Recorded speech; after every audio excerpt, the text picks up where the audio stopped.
Et là, c'est l'intelligence artificielle au service de la détection des menaces. Comment stopper à temps les attaques? Plutôt utile. Eh bien, merci d'accueillir Claire Leflers de Vectra pour cette présentation. Merci. Bonjour Claire, allez-y, c'est Oui, parti. merci. Enchantée, donc je suis Claire Leflers, responsable de l'équipe avant-vente France chez Vectra. Et donc on a 15 minutes pour parler de comment l'intelligence artificielle peut aider à détecter des menaces en progression dans un environnement. J'ai tendance à parler vite, je vais essayer de maintenir le rythme, mais si ça va trop vite, faites-moi un signe. Voilà. Alors, déjà, qu'est-ce qu'un environnement hybride avant de parler du sujet de la détection? Ici, on parle d'un environnement qui va aussi bien allier un data center, des campus on-prem, on va dire le réseau classique, mais ce à quoi va s'ajouter les télétravailleurs qui se connectent avec des solutions de SASI par exemple, et puis également la présence de cloud sous forme de IaaS, de PaaS, de SaaS, Entra ID, M365 par exemple. Donc là, on est vraiment sur un environnement beaucoup plus actuel et moderne où on n'est plus en mode fermé avec mes data centers on-prem. Avant de parler également de la détection des menaces modernes hybrides, on voudrait simplement rappeler comment est-ce que l'attaquant déjà arrive à infiltrer des SI. Parce que c'est bien détecté une fois qu'ils sont dans votre environnement, mais comment est-ce qu'ils y arrivent? Donc vous le savez bien, les campagnes, les attaques de type phishing, spear phishing, etc. sont les top vecteurs d'attaque qui simplement vont utiliser l'erreur humaine et s'appuyer dessus. On a également énormément d'abus de comptes valides, des comptes qui sont soit volés lors des campagnes de phishing, soit qui sont dérobés également lors de précédentes fuites. Et ce qui est intéressant, c'est que ces abus de comptes valides sont observés dans de multiples attaques, aussi bien ciblant des petites entreprises que des très grandes. On a l'exemple de Colonial Pipeline, qui est un énorme gérant d'oléoduc américain qui a été paralysé pendant plusieurs jours parce qu'un compte avait été volé sans MFA et a permis à l'attaquant de se connecter au VPN de l'entreprise. Autre vecteur d'attaque initial, c'est l'exploitation de vulnérabilités. Alors, on parle aussi bien des 0-day, des vulnérabilités non connues, que des vulnérabilités connues qui n'ont pas encore été patchées. On sait que malheureusement, ça arrive beaucoup plus souvent que ce qu'on aimerait. Et puis, une entreprise n'est pas non plus un bloc fermé. C'est un environnement qui est connecté à des fournisseurs, des clients, des tiers. Et donc, les attaques de type supply chain, comme SolarWinds par exemple, nous montrent bien que par rebond, les attaquants arrivent à passer d'une organisation 1 à une organisation B, avec lequel on a un lien de confiance.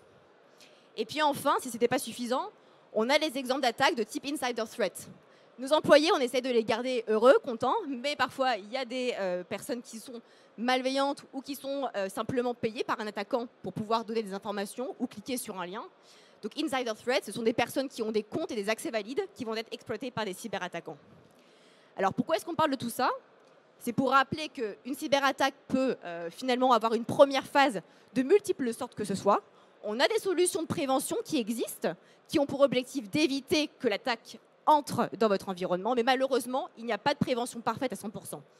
Et donc l'objectif d'une solution de type NDR, c'est de se dire, OK, l'attaquant est rentré dans mon SI, mais ce n'est pas la fin, ce n'est pas une fatalité, et j'ai d'autres moyens ensuite de détection pour pouvoir réagir au plus vite possible. Alors, ce que je vous propose pour la démonstration, c'est qu'on parte sur un déroulé d'attaque type que je vais garder vraiment en fil rouge de la presse.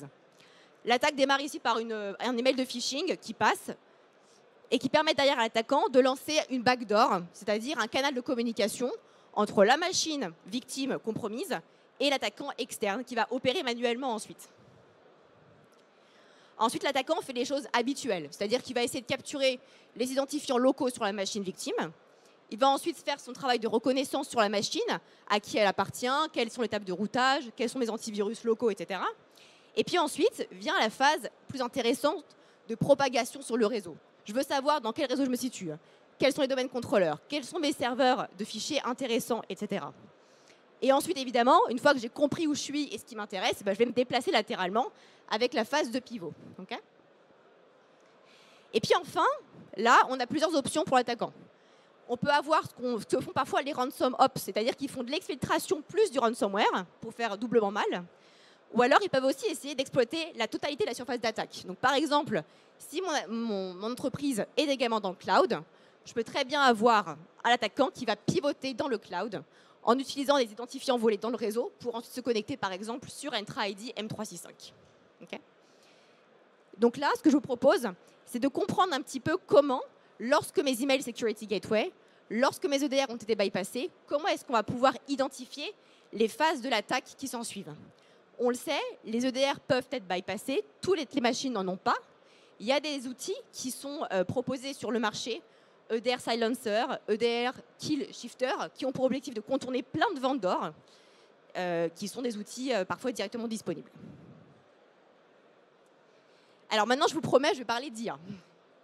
Première chose, comment est-ce qu'on peut détecter qu'une machine est compromise et est en train d'être prise en main à distance par un attaquant? Le command and control, c'est une des choses qui sont les plus compliquées à détecter parce qu'en général, on s'appuie sur un flux qui est chiffré. Le flux HTTPS est un flux chiffré, je ne peux pas tout déchiffrer facilement. Et donc, côté NDR, on a un travail pour pouvoir vraiment analyser le flux qui est chiffré et pouvoir identifier, malgré les techniques sophistiquées de CNC, ces phases-là de contrôle de machine. D'accord ?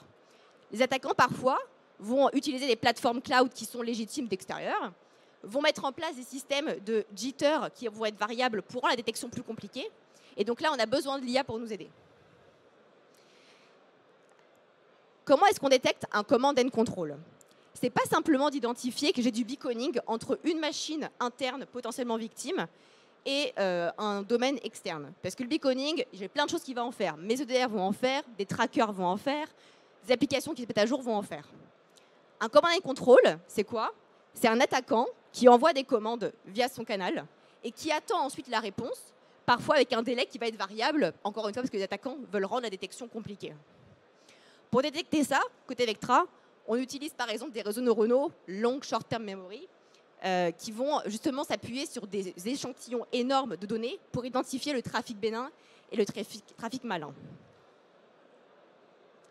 Donc là, vous avez un exemple de ce à quoi ça ressemble. Ma machine victime Deacon desktop, voit un command and control, en l'occurrence en HTTPS, vers le domaine que vous voyez ici. Okay, à ce stade-là, j'ai juste une information d'un potentiel command and control. Rien n'est très priorisé et critique. Mais ensuite, l'attaquant continue son travail. Il va faire un travail de découverte sur le réseau. La découverte sur le réseau, ça veut dire quoi? Ça veut dire déjà que je vais m'appuyer sur tout ce que j'ai à disposition, plein de protocoles différents, LDAP, RPC, SMB, etc., pour ensuite comprendre quels sont les services qui sont actifs et en écoute, quels sont les partages de fichiers qui existent, quels sont les comptes qui sont disponibles, etc. Côté Vectra, on fait un énorme travail pour comprendre toutes les phases de reconnaissance faites par les machines sur le réseau. Et derrière, on consolide tout ça pour donner un score d'urgence. Donc ici, ma machine Deacon desktop, cette fois-ci, ne s'arrête pas au command and control. On voit qu'elle fait du scan de ports massifs de différents types et qu'elle a également fait de la reconnaissance via RPC pour comprendre les services qui existent dans l'environnement. Je ne sais pas si vous êtes familier avec les outils type Bloodhound, Sharphound. Typiquement, ce sont des outils de reconnaissance de cartographie du domaine qui vont remonter ce type de détection. Là, Vectra remonte la machine en score d'urgence de 80 sur 100. Donc là, l'analyse sécurité, normalement, va clairement prendre des actions de suite. On voit également que le profil d'attaque est External Adversary, parce que j'ai un command and control vers un domaine externe et de la reconnaissance qui me montre que je ne connais pas très bien mon environnement. Puis vient la phase de mouvement latéral. Alors le mouvement latéral est extrêmement intéressant. On a des clients qui parfois viennent chercher des solutions de NDR juste pour cette partie mouvement latéral. Mouvement latéral, de la même manière, on s'appuie sur plein de protocoles différents, du Kerberos, du LDAP, etc., pour pouvoir se déplacer.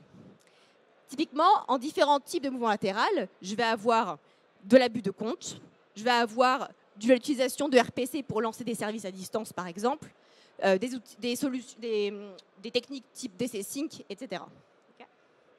Un point qui est vraiment clé pour nous, c'est que contrairement au command and control, par exemple, où là, ma communication entre une machine victime et un domaine externe, finalement, ça va être à peu près le même, quel que soit l'environnement. Là, pour les phases de mouvement latéral et de recon, il faut que je comprenne où je suis.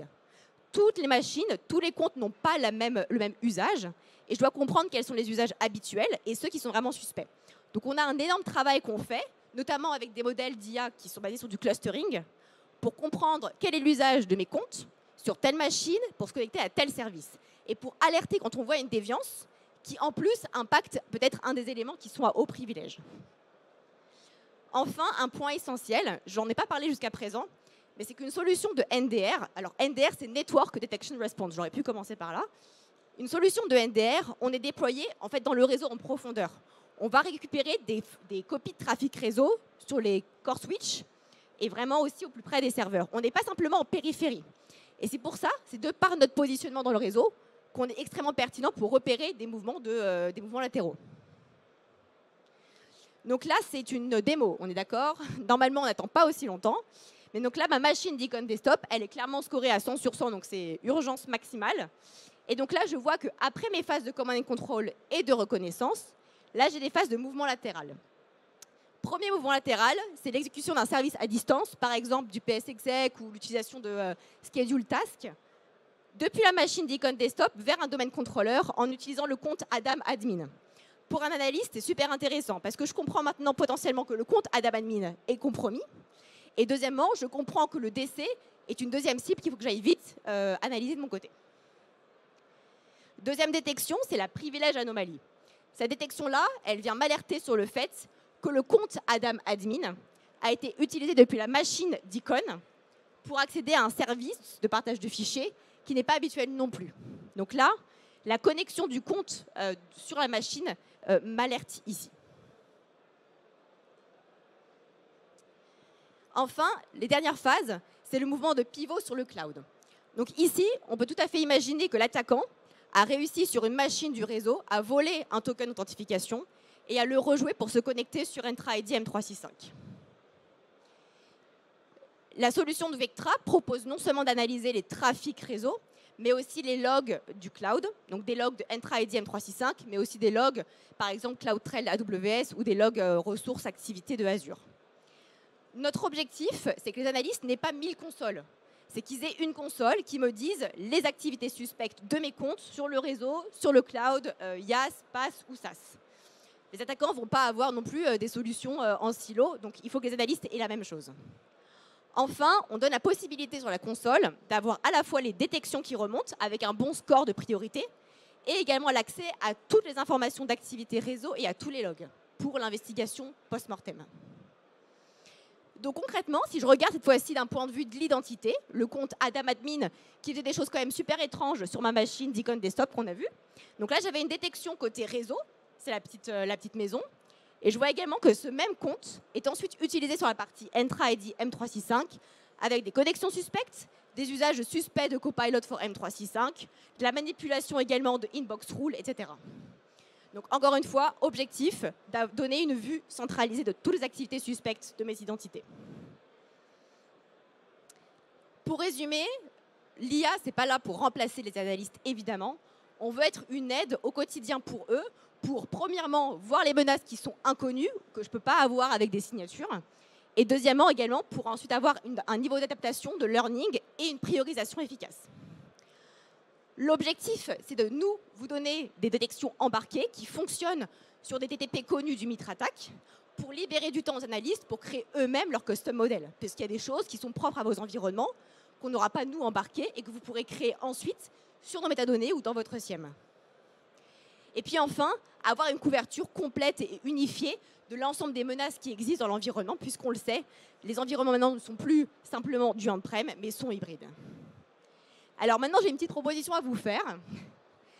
Est-ce que vous avez une Red Team qui est prévue chez vous dans les prochains mois? Si oui, à ce moment-là, n'hésitez pas à venir nous voir. On peut organiser un POC gratuit côté Vectra qui vous permettra de voir ce que vous auriez vu de la Red Team sans nous et ce que vous verriez en plus avec nous.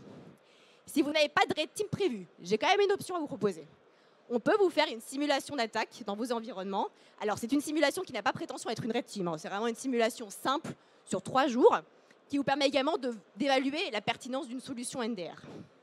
Et enfin, si vous voulez en savoir plus, on est dispo sur le stand à 12h05. Merci beaucoup.